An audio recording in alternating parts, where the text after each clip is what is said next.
Welcome to Becoming is Messy, where we dive deep into the journey of survival, transformation, and everything in between.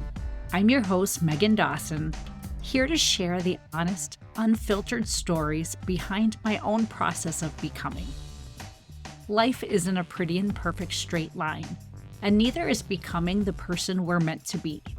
Here, we embrace the ups, the downs, and all the beautiful, chaotic, messy moments that shape who we are.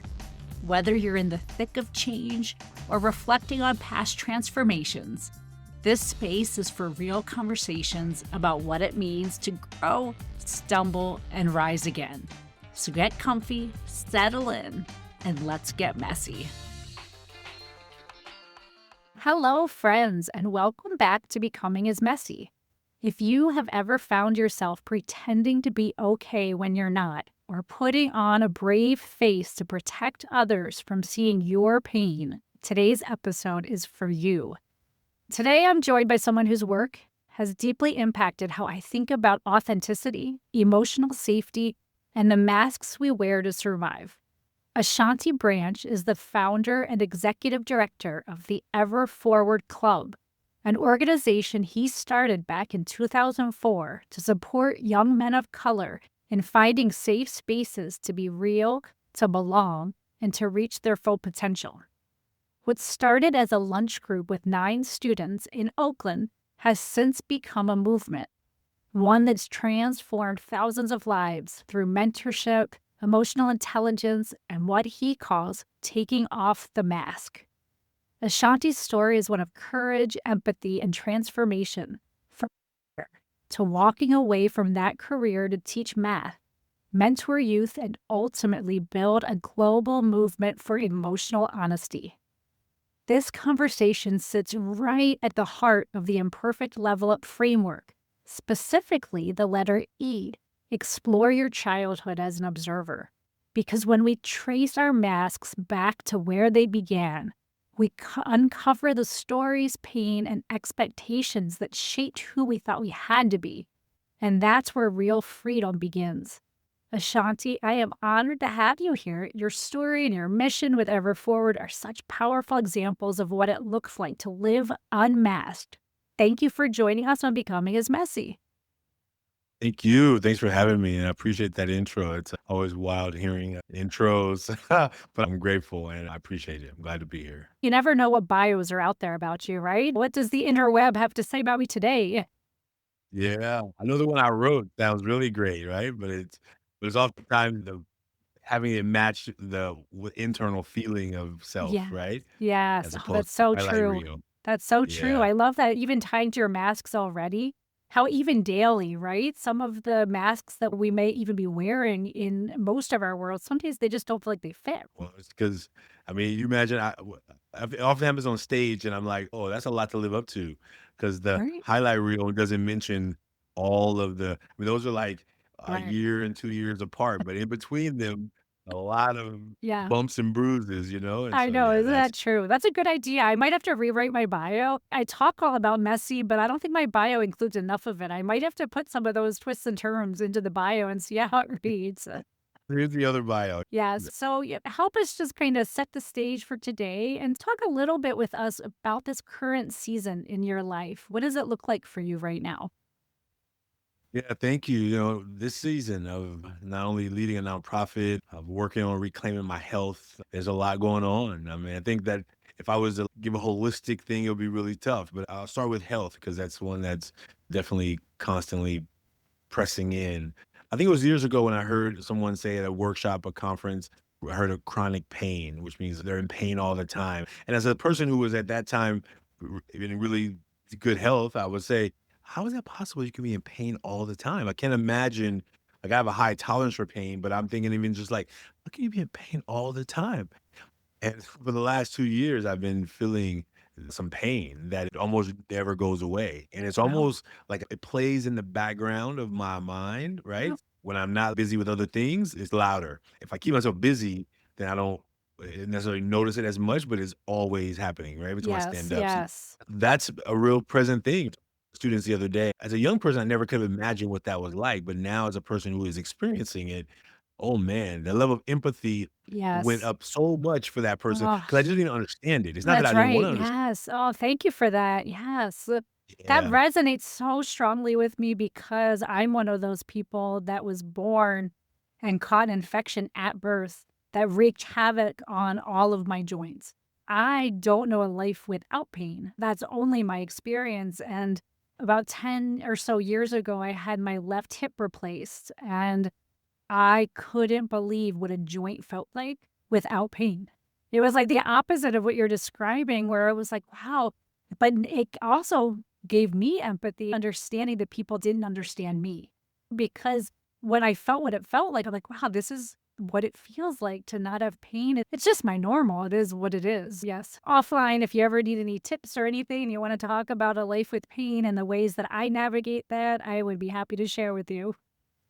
Man, well, the answer is yes. Yeah, those of us that have dealt with it a Man, while, we just have some strategies just to be able to navigate life because a lot of days this wears you down. I'm sorry that you're living that, and I hope that you get some peace and calm your nerves a bit to be able to navigate and shine as bright as you do. thank you for that. Imagine how many people walk around us who are going through stuff that would never be visible, you Yo, know? Like, definitely. It's so true.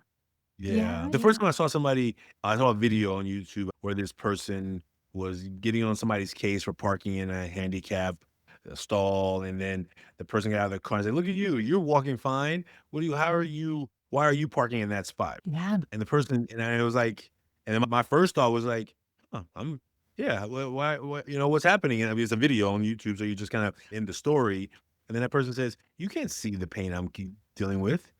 Just because I can walk on right? my 2 It's legs so doesn't mean true. that there's not something happening internally that you can't see, and I realized right in that moment, like, "Oh, I was about to be judging too," Yes. because the outside appearance appears to Yep. be all okay, That's and I right. think that's where we get confused and we get stuck, and so, we talk about this today in my life, I think the pain piece and really doing some work on detox, right? Like, I Yep. think at a young age, I turned to food for comfort. Yep. Like, all the trauma, the stuff that I was going through because I was a big kid, always a stocky kid, no one's gonna say anything about you have a big appetite. So I Right. just had a big appetite all the time. So it was like, "Oh, he's a big kid." And I was like, "Okay, yeah, give me some more of that." Give me a double serving, give me the adult serving because food was a safe haven to not deal with all the stuff that I was kind of ignoring happening inside. And so food addiction is a big part of my journey as well. When I did this detox, really knowing that I got to drop some weight because the pain on my hips was so bad, the chiropractor said, you know what? I can't make this easy on you. I'm just gonna have to tell you, you got to lose some of this weight. And I knew that. And I was already planning to do this detox. And I started the detox as plant-based.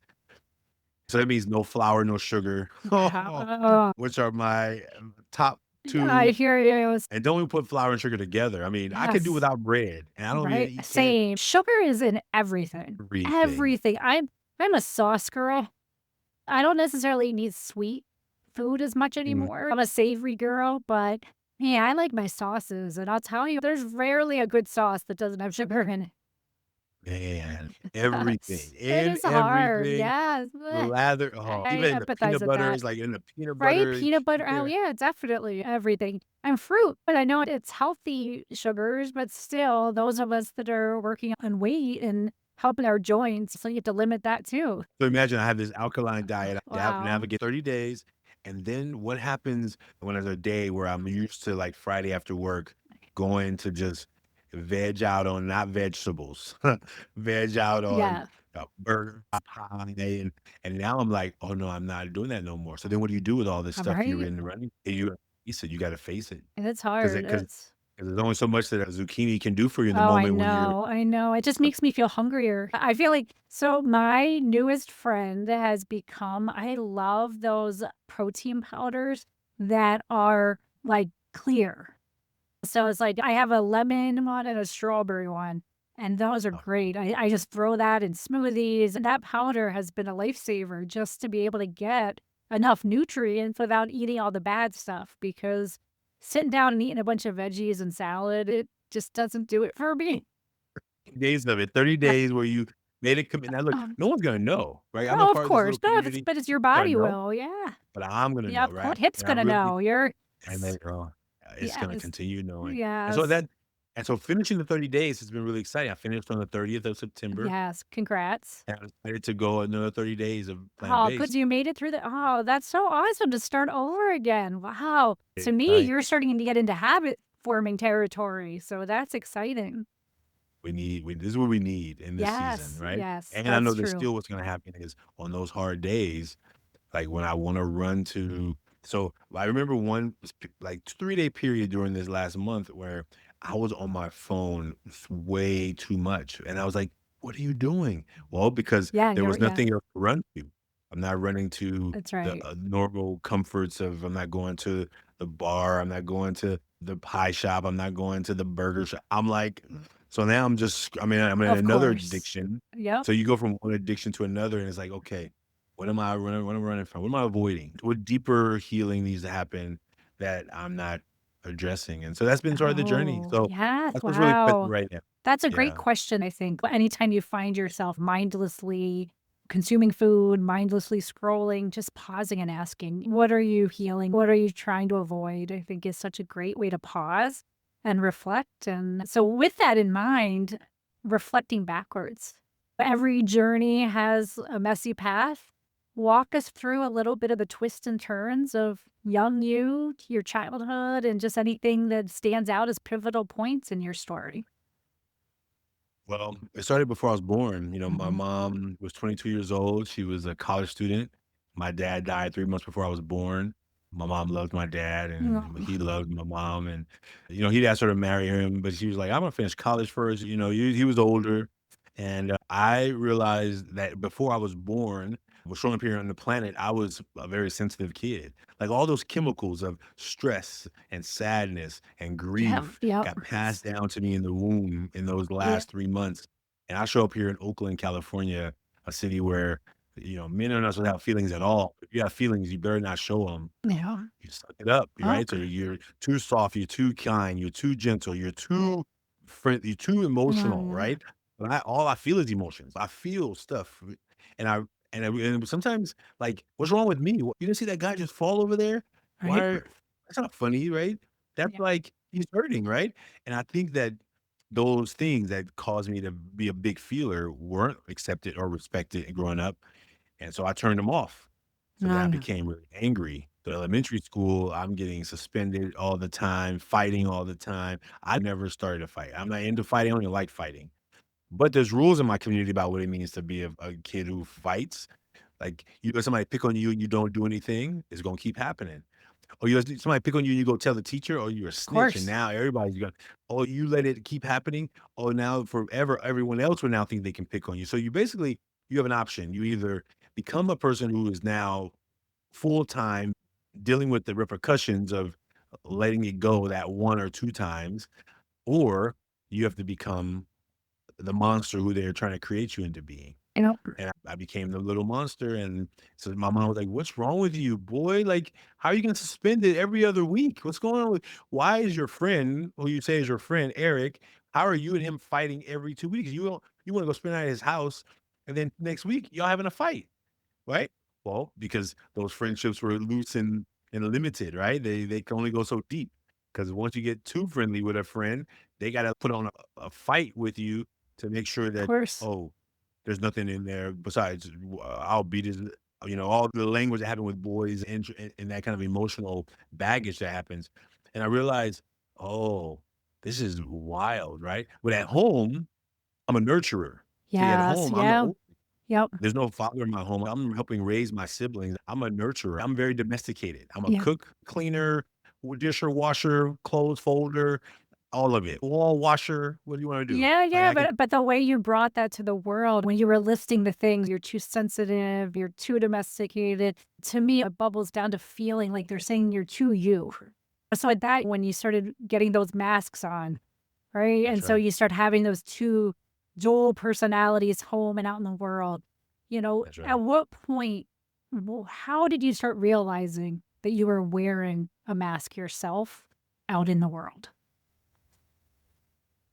I would say middle school probably is when it well, I don't think I realized the mask. till like 30 years Yeah, later. yeah, I would say the long time after that.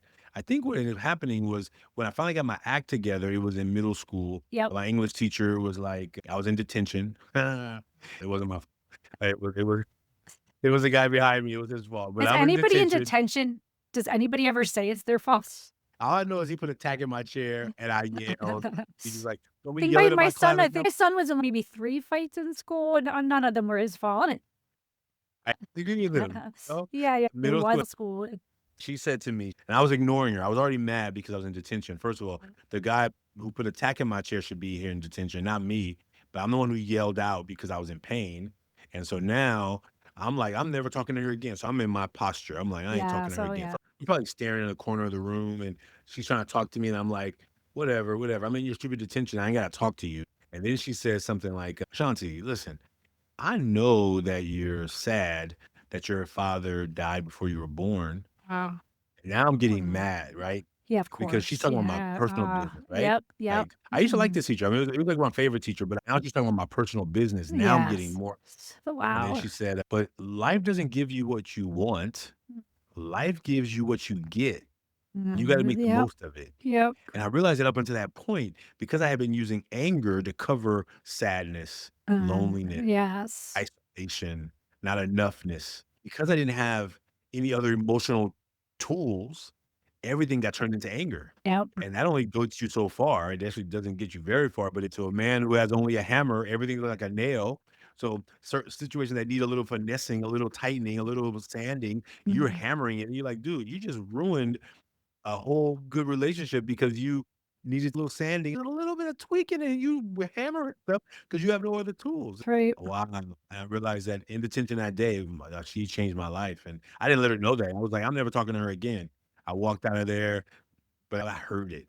And I'm like, Wow, so why am I good. acting like and that changing my Mhm. perspective of like, you're not a dumb kid. You're just trying to fit into these kids who don't even really care about you. You're trying to impress them and your life is gonna be thrown away. Like, do you wanna make your father proud? Or you want him to be looking down and saying, "Look at my knucklehead son acting a fool," and I really decided that day that I want him to be proud. I don't know what he wanted me to be. He didn't leave a book, he didn't leave a notes, he didn't leave a letter, but I was clear that day that I wanted him to be proud, Oh, and so from that day, I was like maybe it was a week later, 2 weeks of later, course. my shift happened because I was like, okay, then I need to show up like I'm fully capable, and I was fully capable. When I was in English class pretending like I couldn't read, it No, of wasn't because I didn't course. know how to read. No, It was no. because I don't want people to make fun of me that I read so well, and then they start Yeah. calling me all these Of names. So course, I yes. When you start wearing those masks and numbing yourself, you can't, like, separate it out. It's like you just put a shield around everything, and so absolutely. you don't let any good out, and I love the story of that teacher. I think the adults that see people and see through their armor and help, I just think it's so magical to think that person did that for you, and now all of the boys that you've grown up to be able to do that for is incredible, and I think that anger has just been misunderstood for so long, and for now, I think it's one of our core problems in our society is how many wounded people we have that are hurting so deeply inside and just don't know how to heal the hurt. So, man, so I thought what a powerful moment. Walk us through, fast forward us a little bit. So you have this huge turning point in middle school. Yeah. That is incredible. So then what does your trajectory look like then bringing you into high school? Get us to Yeah. engineering. Give us some steps. Like, how did your path look? Yeah, so after that, I was fast tracked. I was like, okay, I'm going to college. So I went to high school down the street. I had to go to high school early. Like I would leave my school at the lunchtime to go take a math class at the high school because the only way I was going to get to calculus was I had to get another class in. So the only way to do it was to start early. Then it was like, wait, who is this kid who used to just act a fool here? And now he's got to leave school early to go down to the high school to take an extra math class. I had to go down there and interview with the teachers to see if I was mature enough to handle it. My math skills were amazing, but so it was a journey of like, I got to high school. I'm on track. I want to go to college. Don't know really what I want to be, but I joined this program called MESA, which is Math, Engineering, and Science Achievement. Awesome. And I learned about what engineering was. And I was like, oh, I'm good at math. I like science. civil engineering is what I want to do. So Great. graduated, went to Cal Poly San Luis Obispo, one of the top engineering So, schools. what a Graduated from difference, man. Thinking of you in that detention and then to hear you oh at man, Harvard, it's such a great school. And night and day. It was a night and day. I think some teachers were confused. They're like, "Shanti, are you okay? Is everything okay with you? Like, what's going on? Are you doing work? Like, you're paying attention, right? Like, every discussion's not a fight, you know?" I was like, I probably didn't have an answer for them. I was just like, "I don't know." It was never that the work was hard. yeah.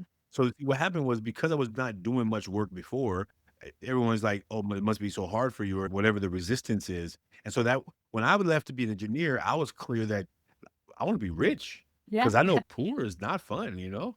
And my mom didn't want to be poor. My mom was a very proud woman. But the fact that she's now trying to figure out this life, there's a new life on her own, it changed a lot of things. And so that journey of like going to college, graduating as an engineer, and realizing, oh, this is what it's like to have all your bills at the end of the month. Like, and I got money left over. What do you mean? All right.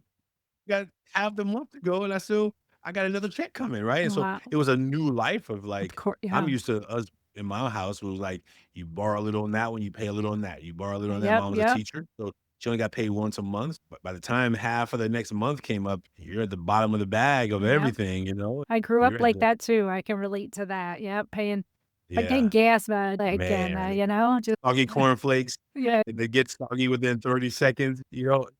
I was like that it was like, "Well, Man, I'm not want that life, so, hey, you're gonna make a lot of money, you're gonna live happily ever after." That was, the that's plan. right. So then how do you hit that dream? You're living this different life, then how do you walk away from that? What triggered you to do that? So, there's a lot of little moments happen along the Yeah. journey. I got invited to tutor on Saturday mornings at this program called Upward Bound at Mills College in Oakland, and I was like, "Saturday mornings? I don't even see Saturday mornings," you know? I'm at Friday night, I'm at every happy hour, you know what I'm saying? We don't miss a happy hour as an engineer with money and living in the Bay Area in a big city. I'm like, "We go and enjoy the fruits of this labor," you know? And I started like, I was just partying all the time. So when my buddy asked me to tutor, I was like, "Saturday mornings? I can't be waking up Saturday morning. I don't even come home till 4." You start tutoring at 8 o'clock in the morning, that ain't gonna happen, you know? And so I realized that him inviting me was a call, but I was like, "Look, you gotta find somebody else, but I'll give you 2 months. I sacrificed 2 months of partying on Friday night for you. You gotta find somebody else." And I realized after that first week, I was invested. I was Wow. invested by a kid who showed up late Yeah. and who had the audacity to, like, try and waste time in this program that he had opportunity to do amazing things, you know?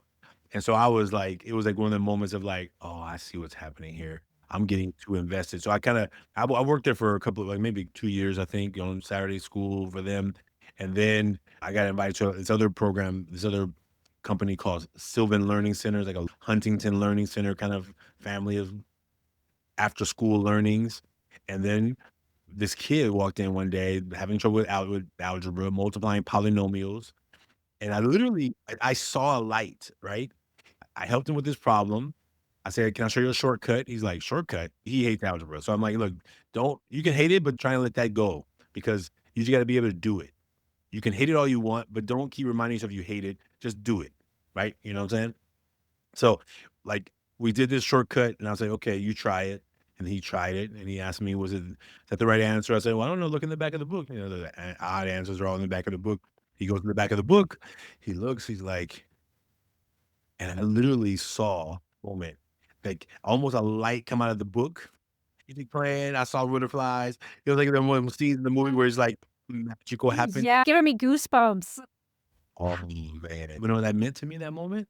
That meant this is what you should be doing for the rest of Yeah, your that's what life. that's why I have goosebumps. I was just feeling like there was that hug from the universe just being like, "Here's your path." You know those moments that just lights up for you, and it's just, "This is your path." I got an interesting part to the story. You know what happened? I quit the next day. Oh, wo 'Cause wait a minute, Ashanti's not supposed to be no teacher. wow. I'm just doing this for extra pocket change, you know what I'm Yeah, saying? I'm not doing right. what do you Yes, mean? yes, No, yes.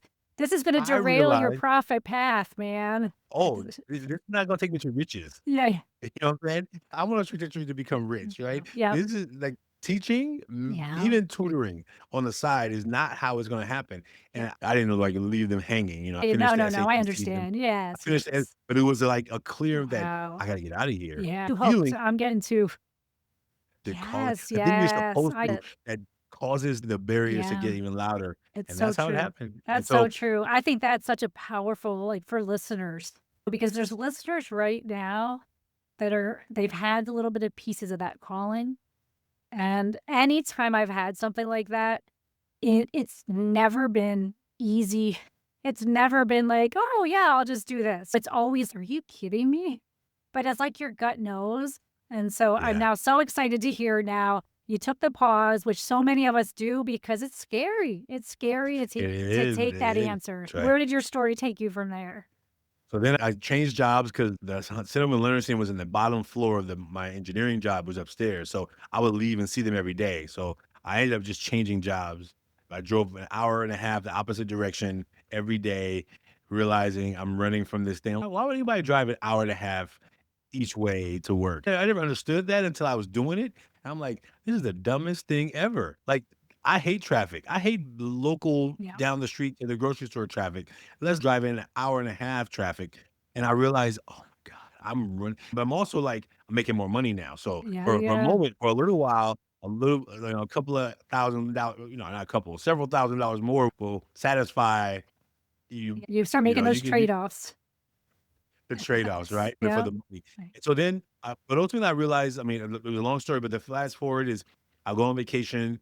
I'm on a big project, the biggest project in San Jose history at the time. And all of a sudden, while I'm on vacation, my building catches on fire. So the building that I'm working on catches on fire. I come back.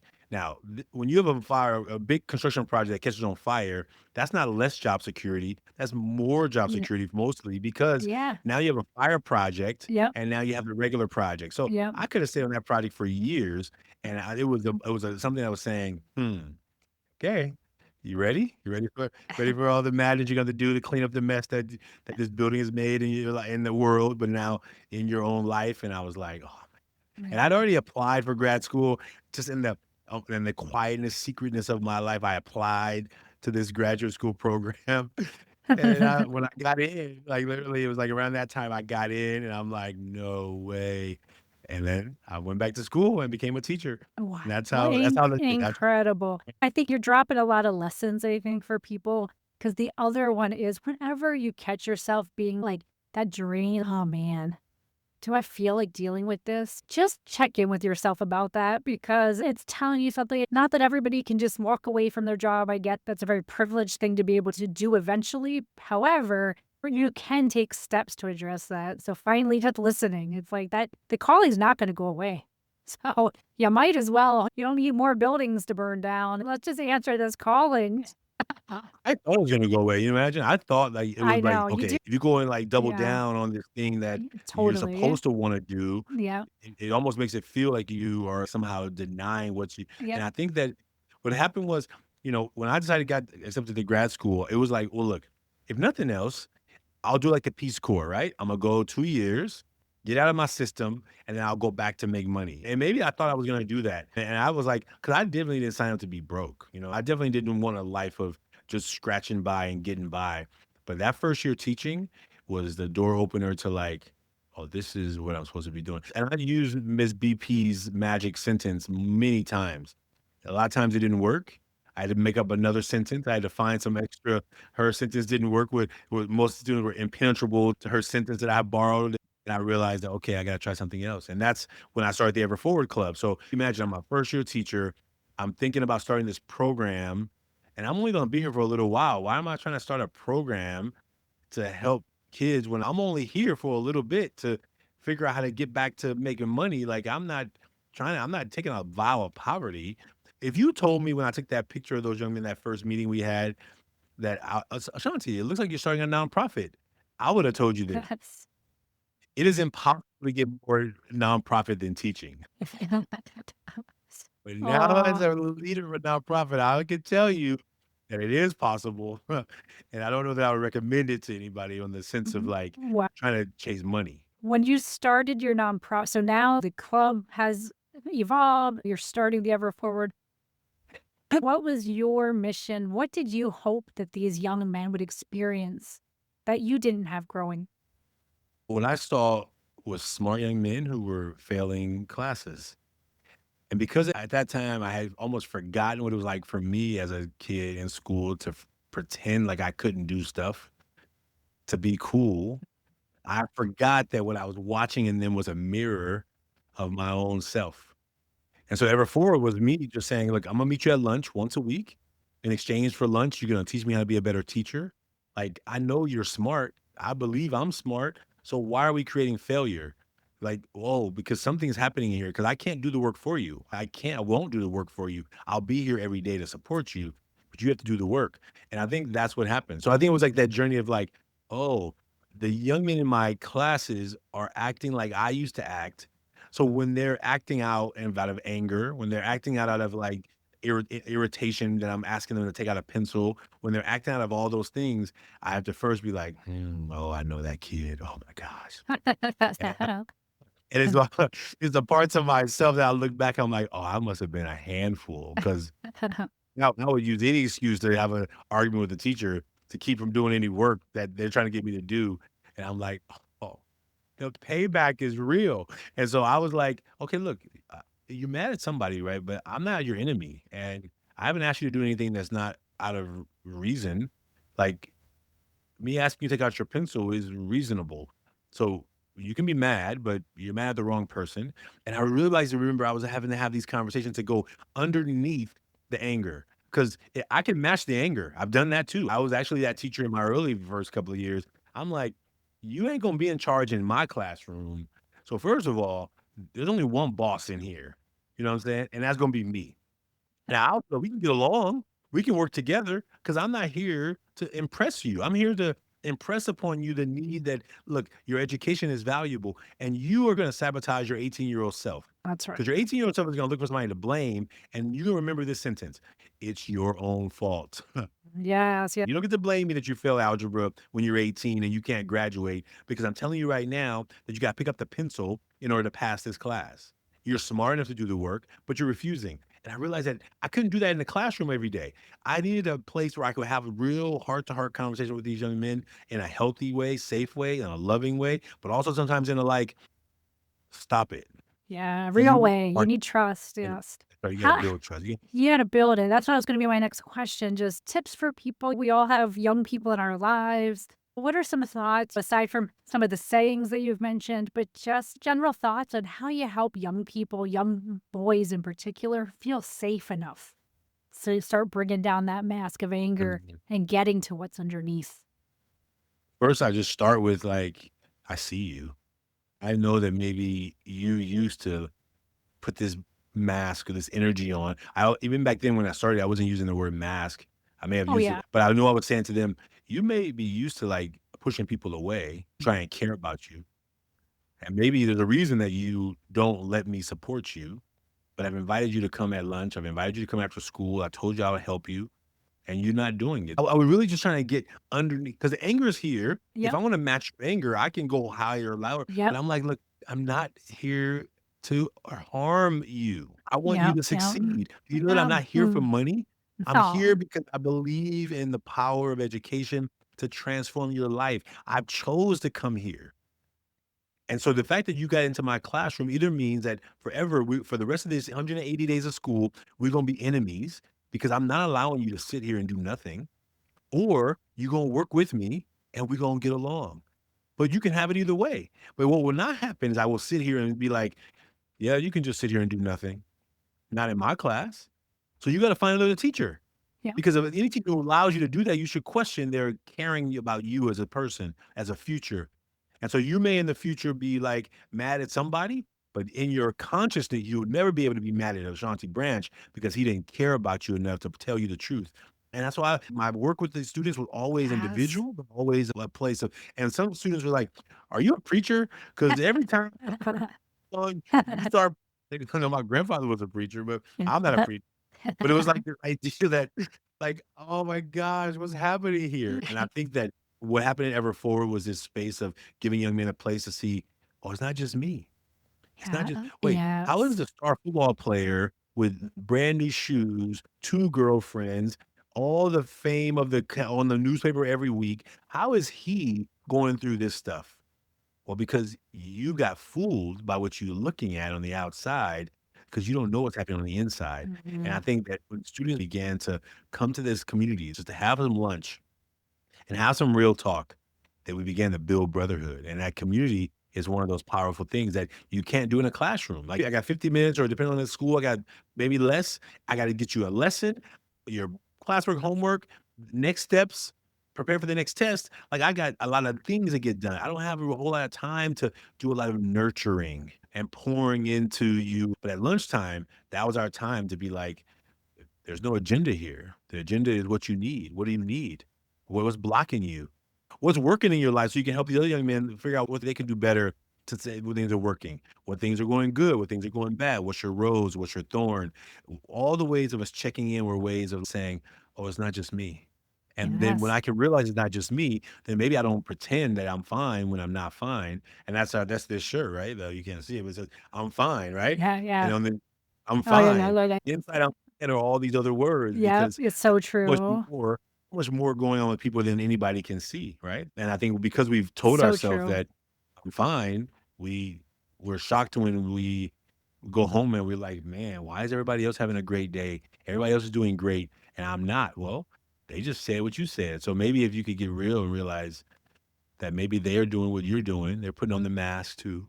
Yeah, They're saying yeah. I'm good when they're not good. They got a lot of accessories to Yes. hide the stuff that's not going so great, and you get bought What in. I read that you said that being smart was seen as uncool in your community. How with the Yeah. boys that you work with in your community now, have you seen that narrative reshape? Still a lot of work. I mean, it's Yeah, still a lot of work, and it's even more work now that young men around the country are narrating a story that's not real, right? Oh, wait, how are there some narrative says, well, how are there more girls in college than guys now? Well, why shouldn't there have always been some equal number of both? that's right. Right? Yes. We skewed it one way, and now we're confused that it's getting skewed another way, and people are looking for somebody to blame for that. And I think that what we try and do with young men is to say, listen, the human part of you wants to have connection and deep, close relationships and feel appreciated and wanted and not be isolated and alone. But if you have been taught that you're not supposed to want deep connection, that you're supposed to other everyone else, that you're supposed to look for who's blamed for why things are not the way I want them to be, then we'll always be out looking for the boogeyman or someone to blame. And I think that what I have always found is that, oh, listen, do you know that inside of each of us is the brilliance of why we were put here on the planet? But if you're trying to follow those people and do what they do, you're missing out on what you're supposed to be doing here. Yes, And that's so true. hopefully you catch it before it's too late. Hopefully as you're going down the wrong road, you realize, oh wait, I'm in the wrong part of town. Like, wait a minute, what am I doing here? I don't even like the sport. I don't even Yeah. like this. I'm doing it because I'm trying to follow somebody else and it doesn't fit. It doesn't fit. And I've seen it. I've watched Yes. groups of young men, and you watch, well, a young man who's in the group who is just like trying to keep up, trying to keep up socially, emotionally, like status-wise, and you're just like, "Oh my goodness. Right. Hope they find To me, what hope they you're find it." describing, it reminds me of so many times when people have, like, a midlife crisis.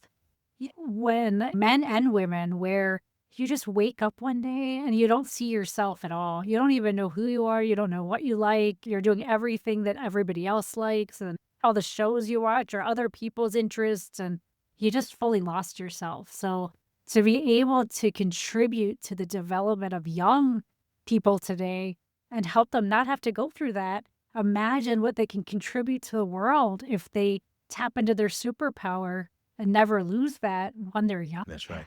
And to realize that I'm not alone. Yeah, That oh, that yeah. I pretend for a good reason. There's Yeah. good reason to be pretending and to saying I'm fine when I'm not. And everyone else is doing it too. So maybe I can just find this one good friend where Yep. when we have a check-in, it don't have to be fake, right? And maybe Yep. with everybody else, I'm gonna be like, I'm good. And then you got this one person, man, I'm so glad you asked. Let me tell you, man, Yep. today, those days, and you know that it's gonna be safe there, is accepted, respected. That's what we've been trying to create, you know? And when we created the Million Mask movement, it was around that. It was like I wasn't when the Million Mask movement came, it was like basically all those stories I just told you, like in one day, like it just kind of came up, right? It was like this group of young men I'm working with, I've tried all my magic. I've tried all my best sentences. I've tried all my best activities. they're impenetrable. They're the force field around them. And I'm like, what is going on? Like every time we try and talk about something serious, somebody starts a fight in the room, right? An emotional fight, a Of verbal course, fight. yeah, yeah. And you're like, we're not here to fight. Like we're here to talk about like today our topic is, and I'm like, oh, there. Every time I talk about we gotta talk about something real, Yeah, of course. it goes It's you're like, real. oh, It penetrates, and they don't want it to penetrate. right. He's gonna try and get real in here. We don't want Yeah, to it's get like, real in "No, we're here. putting the blocks up, man." So going. Man, your programming, you've seen so many students transform through this work. Or is there a story or 2 that still stands out to you from the transformations that you've witnessed? So many of them. One in particular that is just standing out to me because I'm thinking about him now. I just need to text Yeah. him today. Oh, I love. So he came to our high school. He had just moved in with his uncle in San Lorenzo area.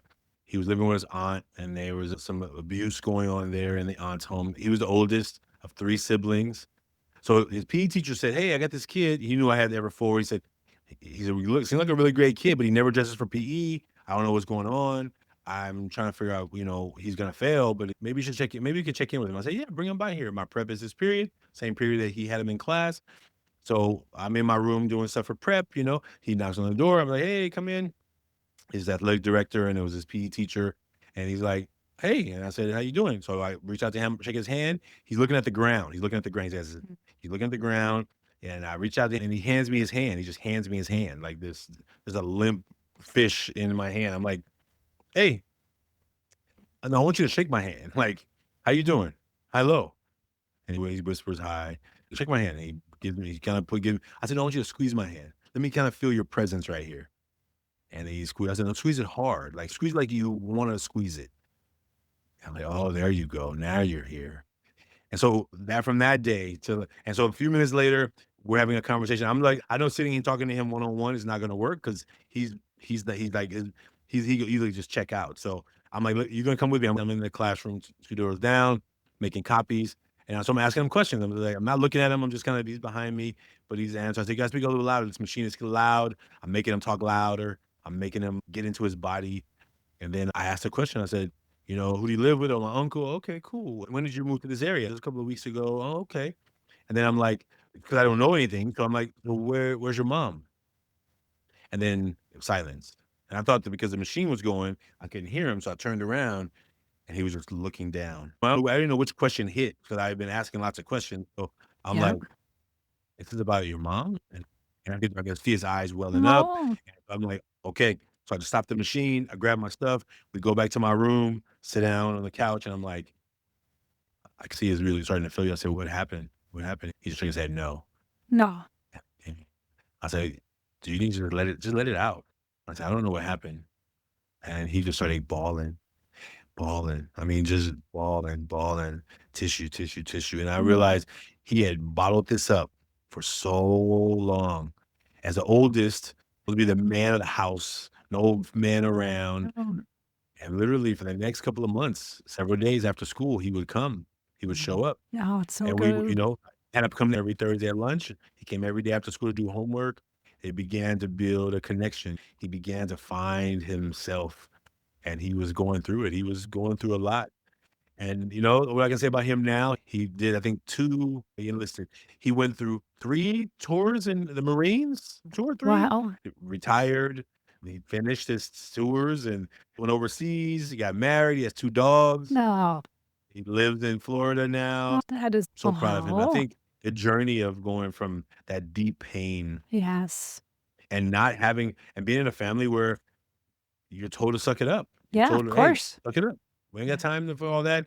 Like the night that after I learned more of the stories, tragic, but I'm so proud that he trusted me. And I'm glad that Mr. Longacre, the PE teacher, trusted me and saw him going through it, knew there was a place that could probably support him. And that is one of I mean, and we're still in touch regularly.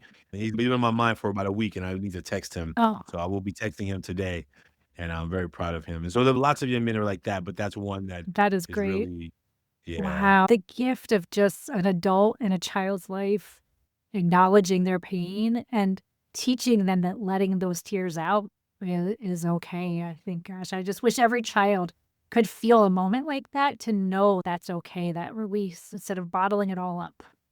There's nothing wrong with you. No. You're human. And there's Oh, nothing to say right now. So don't say anything. no. Just let it out. That's Just let it right. out. Yes, And I just love knowing like that. imagine you bottled it up for so long that it's just Yeah. been storing up waiting for a release. Like, oh man. Beautiful.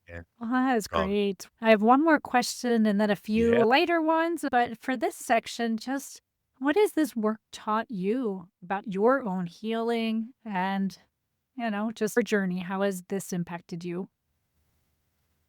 Yeah. So I was a teacher for 10 years, an administrator for 3, and then I went to the D school at Stanford, the School of Design at Stanford, to use design thinking to figure out how to grow this work. While at Stanford, I realized that I was building this as this little program, not thinking that it was a business. I didn't know what I was doing. I just knew that I couldn't do nothing. So when I was there, I also realized that this part of my journey is trying to figure out where are you going next. When I finished that 1 year leave of absence, I was going to go back to my administrator job. I took a 1 year for the fellowship and I was going to go back. And one of my mentors was like, well, why don't you see if you could make this work as an organization? I'm like, how? I mean, how am I going to do that? Like, I got to have a job. These other people have funding or whatever. I don't know funding. Like, how am I going to say, well, look, how much do you have saved? And I was like, I got a, 3-month runway, perhaps, for me, a program coordinator and a COO part-time. 3 months. He said, well, look, you're a math teacher and you're an administrator. You can always go get a job. There's always gonna be a math teacher job Yeah, yeah. somewhere. So even if you go these 3 months and you run out of money, you can't do it, you can go get a job any point in any year. Like just trust that. I said, Yeah. okay, I believe that. So I was like, but it's scary because imagine going from on the way to riches Oh, of course. financially, whatever the graph you look at, like, Yeah. financially, it's going Well, downhill, I right? hear you. I hear you. And then you realize, like, "Oh, wait, I'm gonna go and, like, gonna be like be a hunter and gatherer for money Yes. as a Yeah. nonprofit does?" Like, Yeah. there's no guaranteed check if you don't raise money. That's So right. now I'm like, "Wait, I'm not gonna go back to a guaranteed check, I'm gonna go to a I know. maybe if I'm gonna find the money." Oh, man, that darn purpose calling. If I could tell people about scary moments, it Yeah. was a scary moment. It was as I look back, I'm like, "Oh, wow, that was courage." That That was was courage courage. to be That like, was. "I don't even know how I'm gonna do this. I don't know how to make this work, but I got 3 months to make it work." And I got 3 Yep. months to make it work at a salary that is just I mean, it's just enough to, like, not go in the hole. There's not a lot extra in there. There's the bare minimum I can make to pay all the bills I got and maybe still do one thing. I realized that that was scary. And so after 3 Mhm. months, we started doing workshops. We started doing Wow. workshops Good for and you. it started taking off. It started taking off. And that was 2016, October of 2016, I hired myself October 6th. Actually, oh my God, it was just a couple of days ago. Yeah, I that's forgot the right. anniversary. That's right. 8. So 2006. happy That anniversary. I hired myself. I wrote myself an Wow. offer letter. I said, "Okay, Congratulations. What a thank you." milestone. That's Oh, man. So exciting. 2016, we're 9 years into this, and it's 9 been years beautiful. in. It's So been you got scary, past we hit that 3 months. got past And that 3 months. Imagine that's cool. 2016, and then 4 years later, we hit this worldwide pandemic, right? Yep, And yep. then I'm like, "Oh my goodness," right? Another moment of like, "What do I do?" But I'm Well, clear today that all these things that have happened have been a journey of really staying clear about the yeah, purpose and mission, it's huge. and we're helping people. The Million Mask Movement that we were featuring in that documentary, that 2015, 16 year was when a lot of things were happening, like me transitioning, a documentary came out, our work began to really be seen in a bigger way. And this Million Mask Movement that we have has a goal of reaching 1 million people. Now, I don't That's know how I'm going to do this, incredible. but that's the Incredible. goal. Yeah, Yeah, well, I have a few questions to ask. I call this segment Rapid Reel, let's and go. just to get to know you a little bit more, a little Yeah. bit later. So, what's a mask that you think that you wore for too long? Yeah. I think we're for too long. Wow. I would say that being a big guy, that eating a lot or having like not having to deal with it. I've been a big guy since I was little, right? I've been always a big guy, big kid. But it hid the fact that I was numbing with food. Yeah, Where I yeah. went to deal with stuff I didn't want to deal with. So I just go and be unhealthy with food. And so I think a mask I wore was like, oh, I'm just a big guy. Yeah. As Yes, opposed yeah, to, like, it's I'm good. being unhealthy, I am using food as a crutch. And so that's one of the ones That's I think that the best. Boston Mask is like, oh, he's just a big eater, right? I Yeah, don't know yeah, I relate to that. I think a lot of people could relate to that, yeah. It's powerful to shift from a size reference and instead to a health reference. I think yeah, that's a powerful shift. it is. A ritual or habit that helps keep you grounded. Well, me and a buddy of mine, we have a thing called our radical self care. It happens once a month. And so we Nice. get together and do something self-care. He's an entrepreneur leading an organization. And so we just get together and we commit that once a month we do it. And if one of us has to cancel, the other one has to go without them. And the other person has to make it up. So it's like you don't get to not do your self-care for the month. We may not be able to do it together, but the plan is to do it together. Go have a meal, go Mhm. for foot massage, like do something to self-care, go jump in the ocean, but it's a way of us checking in on each other to Good make for sure that you. we're taking care of self. Is there a song that comes to mind that you put on to bring you back to yourself, amp you up, make you feel good? Which one? There's a couple of them, man. Yeah. There's one right now, what's his name? It's called, wow, what's the name of that song? Ori Asbury. It's like, there's one, like, there's a couple of songs out there that's like ringing in my mind right Yeah, now. yeah, yeah. The song that's probably ringing right now is Relate by Oh, Matthew West. all And right. it's like, Relate by Matthew West. yeah, has like hit you so hard that you feel knocked down. When the lyrics match a good beat. Oh man, Yeah, that's it's good. I man. gotta listen to it. Get me Yeah. think, I asked that question a decent amount. I feel like I need to make a playlist eventually of everybody's favorites, like, pump them Hey, up, that's a good one. Because what's one thing you wish every teacher understood about their students? Yeah. That they're human too, Yeah. that just because they're young and don't have jobs and careers, that they could be going through as much or more than you, that their lives are just as complex as yours, that they have thoughts and beliefs and human needs as well. And that just because they don't have a career like you, that when they go home, it may not be that's all they have to do is just go home and do homework. To really give room that there's could be a whole lot more going on than you could ever know. Yeah. True. What gives you hope right now? We have some amazing young men that are coming into our arena, our environment.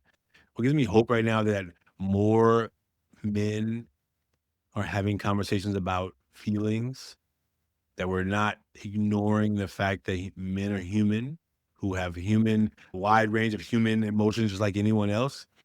And I think that it gives me hope that as even though there are plenty of voices that are claiming that for men to feel is not manly, that there's enough voices saying, you better talk about how you feel before it erupts.